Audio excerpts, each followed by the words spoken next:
Okay, folks, so today we're diving into a pretty dark chapter, a story that you might not have come across in your history classes, but it's one that really highlights some of the complexities of life in Florida's frontier, back in the late 19th century. Yeah, for sure. And it's, we often hear about, the big clashes, the wars, but sometimes these smaller incidents, these tragedies can tell us just as much, about the dynamics at play. Exactly. And the one we're going to dig into today is called the Jim Jumper Massacre, sometimes referred to as the Bluefields Massacre, which took place sometime in the, late winter, early spring of 1889 in St. Lucie County, Florida. Right, right. And the sources we've got to try and piece together what happened are a real mix. We have accounts from books like the one by Betty Melly, Tiger Jumper, some old newspaper articles, even one from the New York Times, and some, historical records that have tried to kind of make sense of it all. So, our mission, if you will,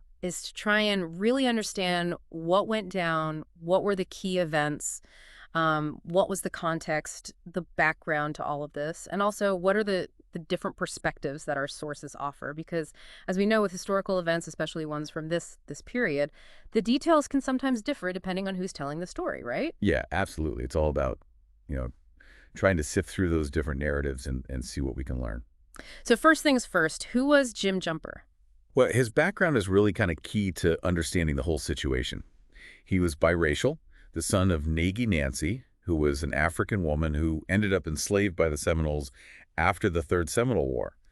And what's interesting here is that these African women who stayed with the Seminoles, they were actually adopted into their clan system. Ah, okay. So remind us again about the Seminole clan system. It's matrilineal, right? Yeah, that's right. So lineage and clan membership, they all went through the mother side. So even though Jim and his sister Nancy had Seminole fathers, it was their mother, Nagy Nancy, who determined their clan affiliation, which was the Little Black Snake clan. Exactly. So they were considered full members of that clan. And this really speaks to, a level of social integration within Seminole culture that's quite unique and interesting. Definitely, it's not just about, bloodlines. It's about belonging, about being accepted into the community.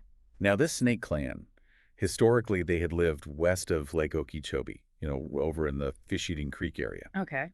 But in the 1880s, they sold off their cattle herds, a huge herd, to a white cattleman, and as part of that deal, they moved northeast of the lake to a place that would later be called Bluefields. So this relocation kind of sets the scene geographically for the events we're looking at. Exactly. So what about Jim Jumper as an individual leading up to this? What kind of picture do our sources paint? Well, one report paints him as a bit of a loner, someone living on his own with a reputation for, quote, bad deeds, unquote. Mm. And there's even a story about a cattleman from Fort Pierce. He just sold some cattle, Hmm. and he was carrying, a bag of gold coins, a lot of money, and he noticed Jim Jumper following him. Oh, boy. And this cattleman was convinced Jumper was going to rob him, and he ended up making this like desperate ride back to his ranch to get away from him. So, it's just one account, right? We have to be careful. But it gives you a sense of how Jumper was perceived by some in the wider community, maybe with some suspicion, a bit of unease. It's like a foreshadowing almost, like a sense of something not quite right. Yeah, perhaps. So let's get into the nitty-gritty. What might have actually driven Jumper to commit such a violent act? What were his motivations? Yeah, so the sources point to a few possible, interconnected factors. One of the main ones seems to have been his desire to marry Big Tommy's daughter. Okay. Now, apparently he was told pretty bluntly that he should find himself a black wife. Ooh, that's harsh. Yeah, and Jumper was really upset by this. He kept saying, I was raised Seminole, I want a Seminole wife. This speaks volumes about his own sense of identity. Being biracial, but culturally identifying as Seminole, and then being rejected in such a fundamental way, it must have been incredibly painful. Absolutely. It cuts to the core of belonging and acceptance. And then there's this other disturbing detail about Big Tommy's mother. Apparently, on her deathbed, she said she wanted her slave, Jim Jumper, to be killed and buried with her so he could serve her in the afterlife. Now, the use of the word slave here is tricky. While the Seminoles did have forms of servitude, it wasn't always the same as the chattel slavery of the American South. Hmm. And the fact that Nagy Nancy, Jumper's mother, was adopted into the clan makes it even more complicated. It's like slave might have had a different meaning within their system, maybe referring to a role or obligation rather than outright ownership. Right, it's hard to translate, across cultures and time periods. Exactly. But regardless, This deathbed wish, if it's true, it would have terrified Jumper. He might have genuinely thought his life was in danger. Especially when you consider the Seminole tradition of sometimes killing horses, to accompany their owners into the afterlife. It's not that far elite to imagine a similar thing happening to a person. Yeah, it's a chilling thought. And, to live with that kind of fear hanging over you, it must have been a lot to bear. Absolutely. And then we have to factor in Jumper's physical health. There's something about a leg wound, right? Yeah, so just before the massacre, people noticed that he had this bad wound on his leg, and there's speculation that it might have gotten infected, maybe causing delirium. So basically, on top of everything else, he might have been really sick, maybe even delirious. His mental state could have been severely compromised. Exactly. So we're talking about, a real convergence of factors here: social isolation, rejection, fear, and potentially a serious physical illness, all kind of coming together. So we have this individual, Jim Jumper, in this very specific and troubling context, and now we need to talk about the attack itself, the moment when all of this tension erupts. But before we do, the exact date of the massacre seems a bit murky. Yeah, it's tricky to pinpoint exactly when it happened.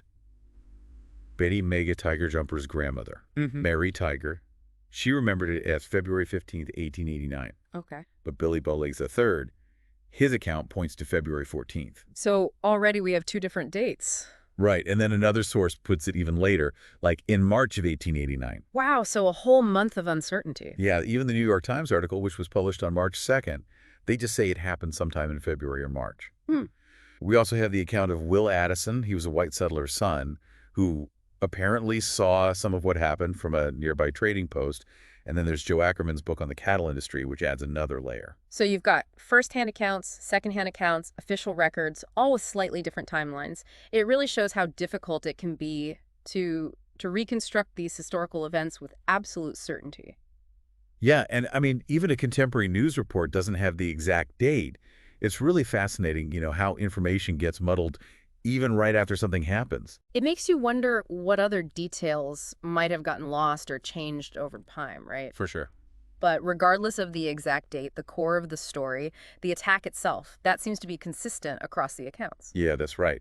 They all agree that Jumper went into the Snake Clan camp and started shooting, killing several people. Tragic. Now, the exact number of victims, even their names, those vary a bit depending on the source.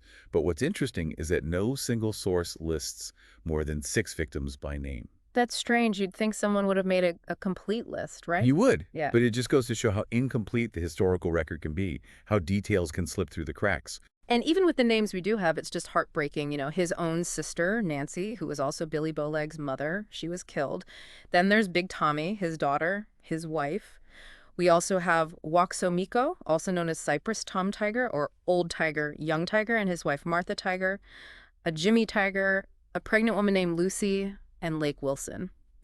And then there are others, men, women, children who were killed, but whose names aren't recorded, including 2 more of Nancy's children. It's a long list, and for the Snake Clan, it must have been devastating to lose so many people in such a horrific way. Unimaginable. And, we also hear about Billy Bowlegs, his half-brother, who was badly hurt, knocked unconscious, but he survived the attack. So at least there was one small mercy. Yeah, in the midst of all that horror. So how did the attack end? Did Jumper just keep going until... No, thankfully a young boy who was there, Yeah. he was shot at, but he managed to escape, and he ran to find a Seminole man named Billy Martin, who was working in a sugarcane field nearby. And Martin, when he heard what was going on, he grabbed his rifle, ran back to the camp, and he found Jumper and shot and killed him. So it was someone from within the community who put a stop to it? Yeah, it's a really interesting detail. What happened next? I mean, with Jumper dead, with so many people killed, what did the Snake Clan do? Well, understandably, they were in shock, traumatized.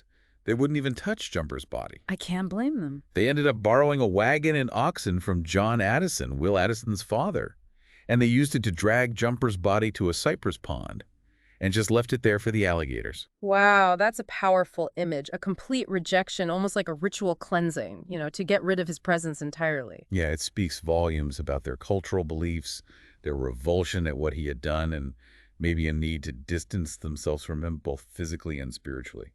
So what happened to the Snake Clan after all of this? They moved, they packed up and went to a temporary camp, not too far from the massacre site. Makes sense. They wouldn't want to stay there. They buried their dead nearby. And a medicine man, came to perform a ritual cleansing of the original camp, probably to try and restore balance, to start the healing process. It's like they're trying to erase any trace of him, of the violence, to reclaim their space. It's a powerful act of resilience in the face of unimaginable trauma. So the Jim Jumper Massacre, it's a story of so many things, isn't it? Social dynamics within the Seminole community, Jumper's own struggles, his desires, his fears, the possibility of illness affecting his mind. It's a tragedy born from a perfect storm of factors. Yeah, and as we've seen, trying to get a complete picture is tough. The sources contradict each other sometimes. The details are fuzzy.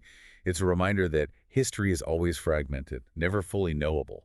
It's like trying to put together a puzzle with some pieces missing. You have to fill in the gaps as best you can. And that's exactly what we've tried to do here today. So, for all of you listening, as you think about the Jim Jumper Massacre, about this individual caught in this web of circumstance, what does this story tell you about identity, about belonging, about the way conflict can erupt even within a community?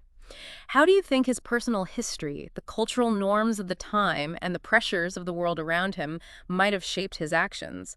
And what about the response of the Snake Clan, their resilience in the face of such horror? What can we learn from that? It's a lot to ponder, a lot to unpack, but hopefully this deep dive has given you some new insights, some new perspectives on this dark but fascinating piece of Florida's past. And who knows, maybe it'll spark you to do some more digging of your own. Exactly. There's always more to learn. Always. Thanks for joining us today, folks. Until next time. Take care, everyone.